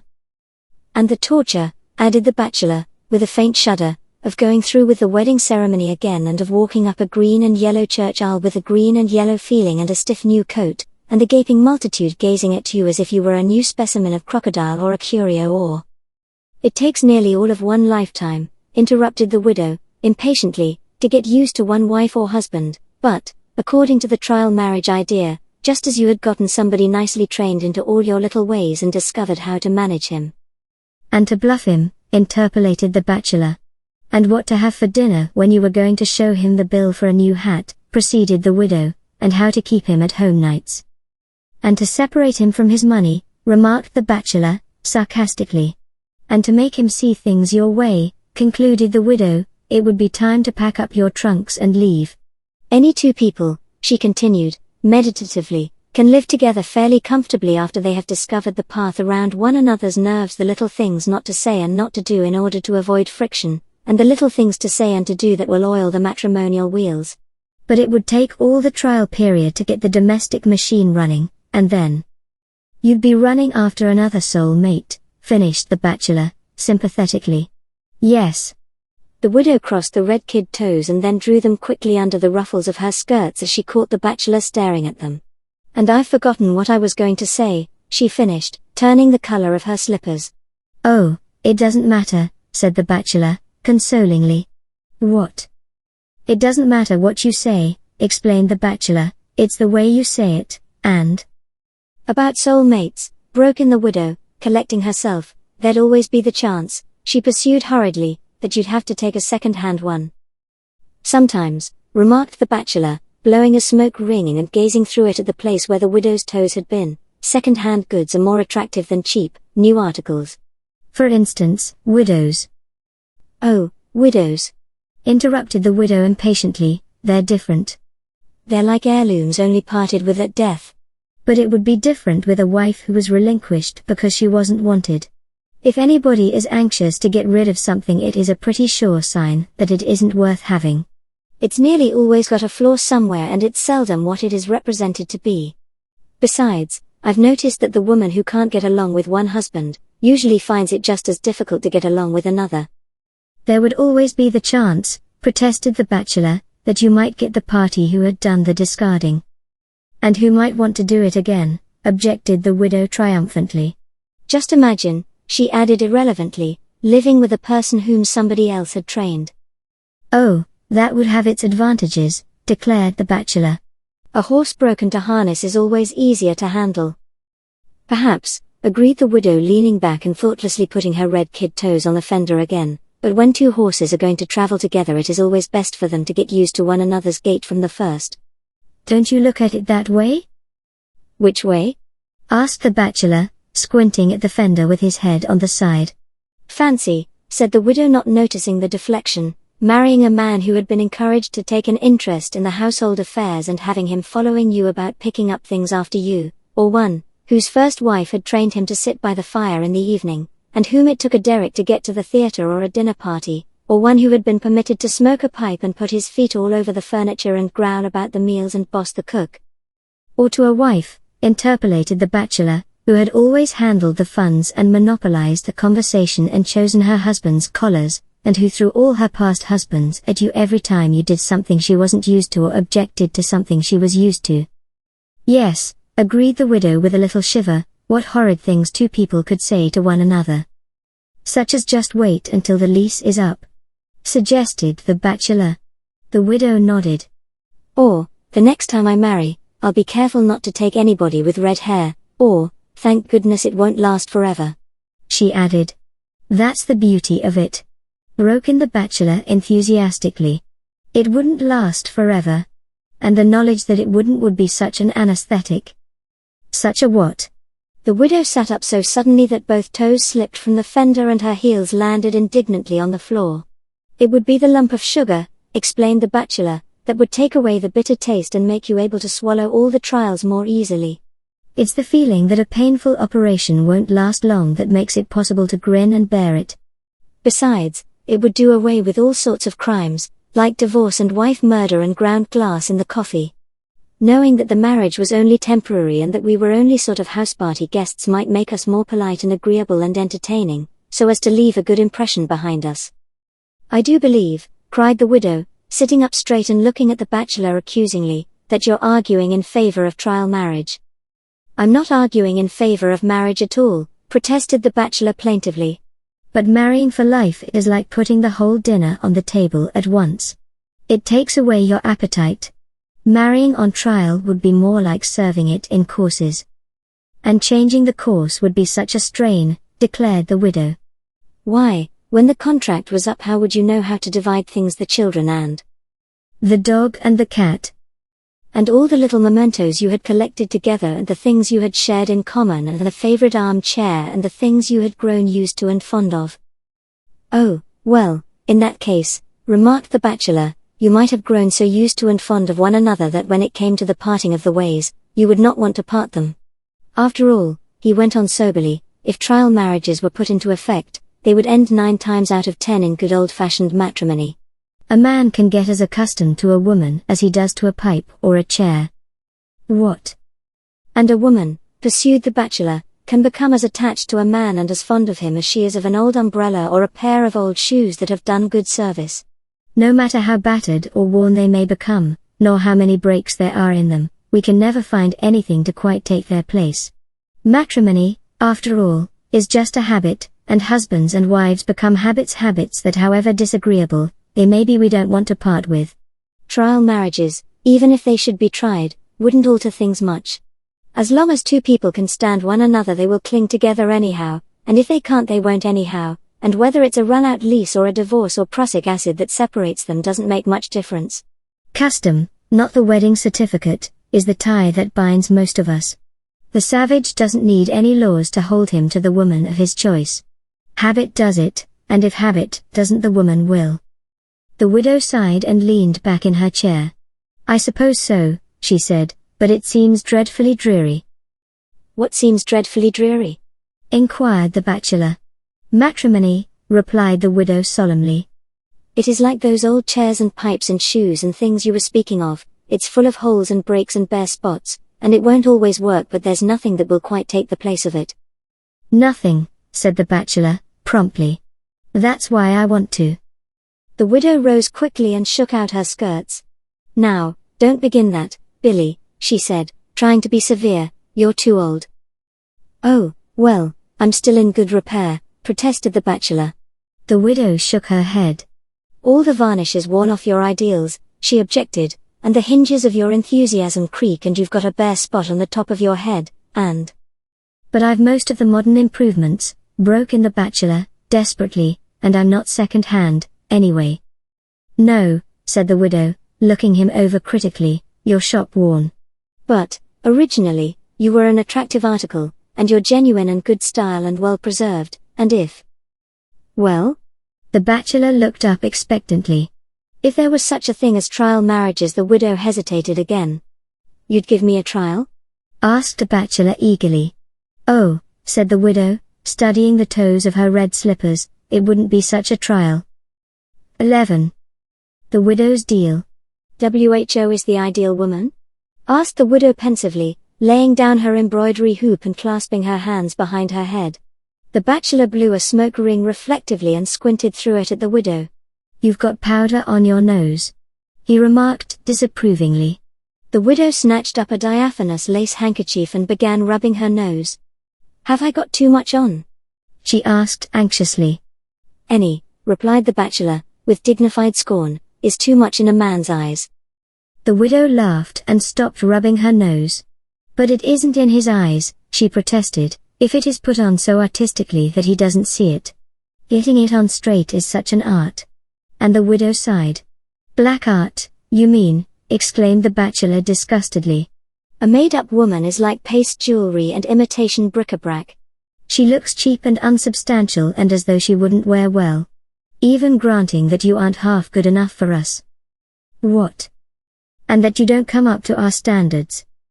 The widow dropped her embroidery hoop and sat up with blazing eyes. "You flatter yourself, Mr. Travers." "No, I don't," retorted the bachelor. "It's you who flatter us, when you think it necessary to plaster over your defects and put additions on your figures and rouge on your cheeks and frills on your manners. As a matter of fact," he added decisively, "a man's ideal is a natural woman with a natural complexion and natural hair and natural ways and natural self-respect." The widow sighed and took up her embroidery hoop again. "I used to think so, too," she said sadly. The bachelor lifted his eyebrows inquiringly. "Before I discovered," she explained, "that it was just as often a woman with butter-colored hair and a tailor-made figure and a past and a manufactured bloom of health. The truth is," she concluded, stabbing her needle very carefully into the center of an unhealthy-looking green silk rose, "that no two men admire the same woman, and no one man admires the same thing in two women. Now, there's Miss Gunning, who wears a sweater and says damn and is perfectly natural and self-respecting and—" "No man gets ecstatic over a bad imitation of himself," expostulated the bachelor. "Then why," said the widow, laying down her needle and fixing the bachelor with a glittering eye, "do you spend so much time on the golf links, and out driving and hunting and walking with her?" "Because," explained the bachelor, meekly, "she sometimes hits the ball, and she can sit in her saddle without being tied there, and she doesn't grab the reins nor call her hoof a paw." "But," he added fervently, "I'd take my hat and run if she asked me to spend my life with her." "Oh, well," the widow tossed her head independently. "She won't. Miss Gunning can take care of herself." "That's just it," pursued the bachelor. "The very fact that she can take care of herself and get across gutters alone and pick up things for herself and handle her own horse and beat me at golf and tennis, takes away that gratifying sense of protection." "And superiority," interposed the widow softly. "That a man likes to feel toward a woman," concluded the bachelor, ignoring her. "Muscle and biceps and a 32-inch waist," he added, "are refreshing, but in time they get on your nerves. It may not be immoral for a dear little thing to say damn, but it affects a man just as it would to hear a canary bird squawking like a parrot. When a chap is going for a walk cross-country, he may pick out the girl with the stride and the strong back, who can leap a fence and help herself over puddles, to accompany him, but when he is ready for a walk to the altar, he naturally prefers somebody who understands the art of leaning gently on the masculine arm and who hasn't any rough edges or—" "Sharp points of view," suggested the widow. "Or opinions on the equality of the sexes," added the bachelor. "Or on politics. Or the higher life. Or on anything but the latest way to curl her hair and make over a hat, finished the widow. Isn't it funny, she added thoughtfully, twisting a French knot into the center of the sickly green rose, how many men idealize a fool? The bachelor started. I beg your pardon, he stammered. All a woman has got to know in order to wear a halo, went on the widow, calmly fastening the French knot with a jerk of her needle, is how to keep it on straight. All a man demands of her is the negative virtues and the knowledge of how not to do things, how not to think, how not to argue, how not to nag, how not to theorize, how not to be athletic, how not to spend money, how not to take care of herself, how not. You've got your ideas into a French knot. Broke in the bachelor desperately. You're all tangled up in the thread of your argument. It isn't how not to do things but how to do them that is important to a woman. It isn't what she does but how she does it that matters. She may commit a highway murder or low-down burglary, and if she does it in a ruffled skirt and a picture hat, any man will forgive her. Her morals may be as crooked and dark as a lane at midnight, but if her manners are smooth and gentle and guileless and tender, she can deceive the cleverest man alive into believing her a nun. It isn't what she says but how she says it that counts. There are some women who could read your death warrant or repeat the multiplication table, in such a confiding voice, and with such a tender glance that you would want to take them in your arms and thank them for it.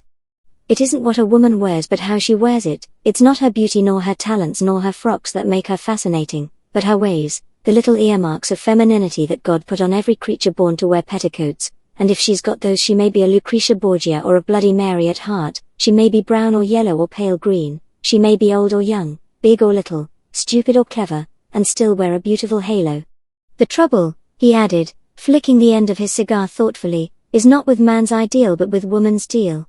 She holds all the cards, but she plays them badly. When a two-spot of flattery would win her point, she deals a chap the queen of arguments. When the 5 of smiles would take the trick for her, she plays the deuce of a pout. When the ace of sympathy or the 10 of tact would put the whole game of love into her hands, she thinks it is time to be funny and flings a man the joker. The widow laid her work on the table beside her, folded her hands in her lap and smiled at the bachelor sweetly. That's just what I said, she remarked, gently. What you said? The widow nodded and rubbed her nose reminiscently with the end of her handkerchief. Yes, she replied, it isn't putting powder on your nose or rouge on your cheeks or perfume on your petticoats or a broad A on your accent that shocks a man, but putting them on inartistically. It isn't the things you do but the things you overdo that offend masculine taste. It's the overdone woman that a man hates, the woman who is overdressed or overly made up, or overly cordial or overly flattering, or overly clever, or overly good, or overly anything. He doesn't want to see how the wheels go around at the toilet table or in a woman's head or her heart, and it's the subtle, elusive little thing that he doesn't notice until he steps on her and finds her looking up adoringly at him under his nose that he idealizes. And marries, added the bachelor conclusively. And then forgets, sighed the widow, while he goes off to amuse himself with the obvious person with peroxide hair and a straight front figure. I don't know, she added tentatively, that it's much fun being an ideal woman. Who said you were? Demanded the bachelor suddenly. The widow started and turned pink to her chin. Oh, nobody, that is, several people, Mr. Travers. Had you refused them? Asked the bachelor thoughtfully. The widow blushed a deeper pink and bent over her pale green rose so low that the bachelor could not see her eyes. Why, that is, I don't see what that has to do with it. It has everything to do with, replied the bachelor positively. And you haven't told me yet, continued the widow, suddenly changing the subject, whom you consider the ideal woman. Don't you know? Asked the bachelor insinuatingly. The widow shook her head without lifting her eyes. Well, then, she is, but so many of them have told you. You haven't, persisted the widow. The bachelor sighed and rose to go. The ideal woman, he said, as he slipped on his gloves, is the woman you can't get. Is that the firelight playing on your pompadour? He added, looking down upon the widow through half-closed eyes. Do you know, for a moment I thought it was a halo. 12. New Year's resolutions. Isn't it hard, said the widow, glancing ruefully at the holly-wreathed clock above the mantelpiece, to know where to begin reforming yourself? Great heavens, exclaimed the bachelor, you are not going to do anything like that, are you? The widow pointed solemnly to the hands of the clock, which indicated 11:30, and then to the calendar, on which hung one fluttering leaf marked December 31st. It is time, she sighed, to begin our mental house cleaning, to sweep out our collection of last year's follies, and dust off our petty sins and fling away our old vices and... That's the trouble. Broke in the bachelor. It's so hard to know just what to throw away and what to keep. Making New Year's resolutions is like doing the spring house cleaning or clearing out a drawer full of old letters and sentimental rubbish. You know that there are lots of things you ought to get rid of, and that are just in the way, and that you would be better off without, but the minute you make up your mind to part with anything, even a tiny, insignificant vice, it suddenly becomes so dear and attractive that you repent and begin to take a new interest in it. The only time I ever had to be taken home in a cab was the day after I promised to sign the pledge, and the bachelor sighed reminiscently. And the only time I ever overdrew my bank account, declared the widow, was the day after I had resolved to economize. I suppose, she added pensively, that the best way to begin would be to pick out the worst vice and discard that. And that will leave heaps of room for the others and for a lot of new little sins, besides, won't it? Agreed the bachelor cheerfully. Well, he added philosophically, I'll give up murdering. What? The widow started. Don't you want me to? Asked the bachelor plaintively, rubbing his bald spot. Or perhaps I might resolve not to commit highway robbery anymore, or to stop forging, or... All of which is so easy. Broke in the widow sarcastically. There'd be some glory and some reason in giving up a big vice, sighed the bachelor, if a fellow had one. But the trouble is that most of us men haven't any big criminal tendencies, merely a heap of little follies and weaknesses that there isn't any particular virtue in sacrificing or any particular harm in keeping. And which you always do keep, in spite of all your New Year's vows, remarked the widow ironically. Ha! The bachelor laughed cynically. It's our New Year's vows that help us to keep 'em. The very fact that a fellow has sworn to forego anything, whether it's a habit or a girl, makes it more attractive.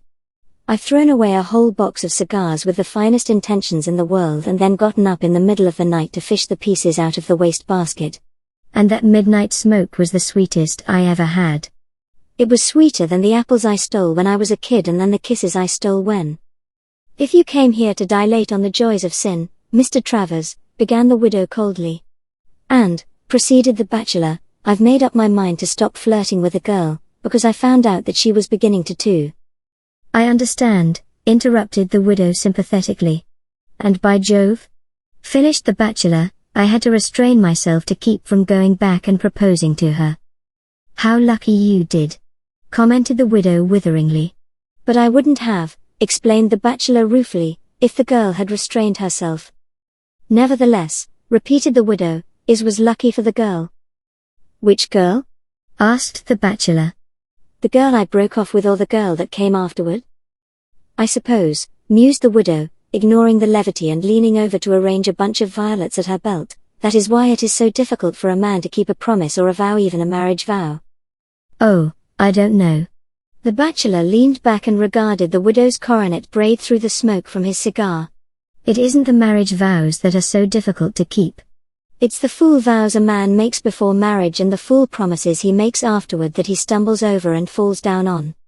The marriage vows are so big and vague that you can get all around them without actually breaking them, but if they should interpolate concrete questions into the service such as, do you, William, promise not to growl at the coffee?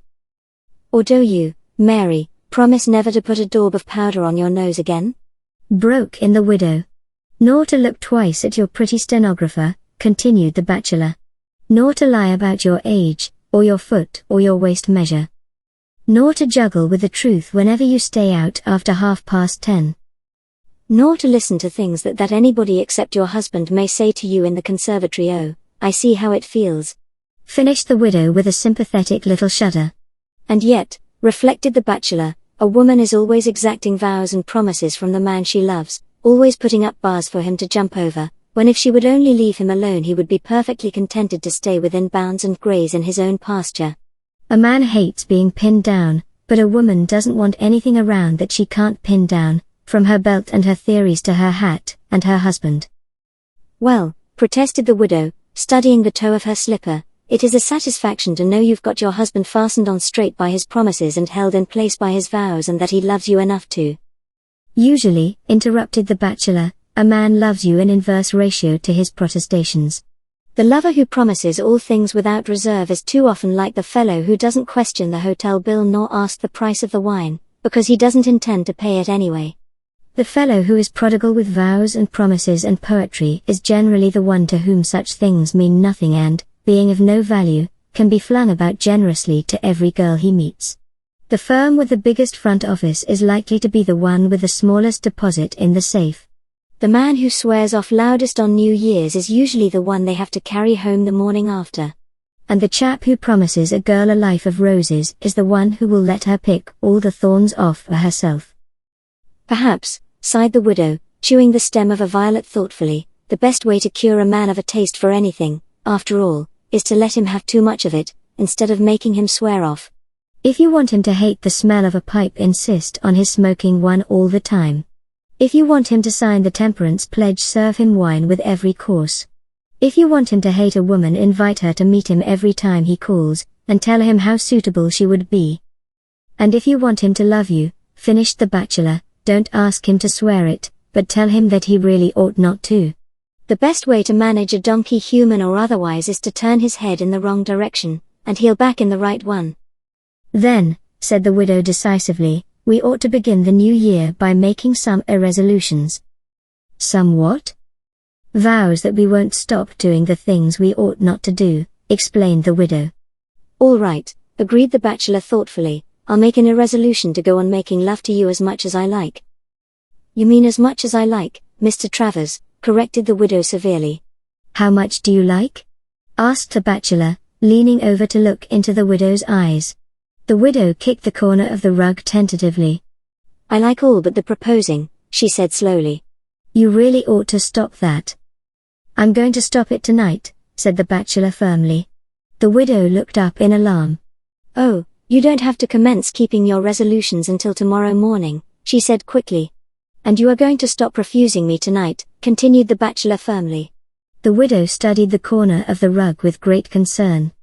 And, went on the bachelor, taking something from his pocket and toying with it thoughtfully, you are going to put on this ring. He leaned over, caught the widow's hand and slipped the glittering thing on her third finger. Now, he began, you are going to say that you will. The widow sprang up suddenly. Oh, don't, she cried. In a moment we'll be making promises. We don't need to, said the bachelor, leaning back nonchalantly, we can begin by making arrangements. Would you prefer to live in town or at tuxedo? And do you think Europe or Bermuda the best place for the? Bermuda, by all means, broke in the widow, and I wish you'd have that hideous portico taken off your townhouse, Billy, but the rest of her words were smothered in the bachelor's coat lapel and something else. Then you do mean to marry me, after all? Cried the bachelor triumphantly. The widow gasped for breath and patted her hair anxiously. I meant to marry you all the time, she cried, but I never thought you were really in earnest and... Methinks, quoted the bachelor happily, that neither of us did protest too much. We haven't made any promises, you know. Not one, rejoined the widow promptly, as to my flirting. Nor as to my clubs. Nor as to my relatives. Nor my cigars. And we won't make any vows, cried the widow, except marriage vows. And New Year's resolutions, added the bachelor. Listen, cried the widow softly, with her fingers on her lips. A peal of 1,000 silver bells rang out on the midnight air. The chimes, exclaimed the widow. They're full of promises. I thought it sounded like a wedding bell, said the bachelor, disappointedly. Maybe, said the widow, it was only love ringing off.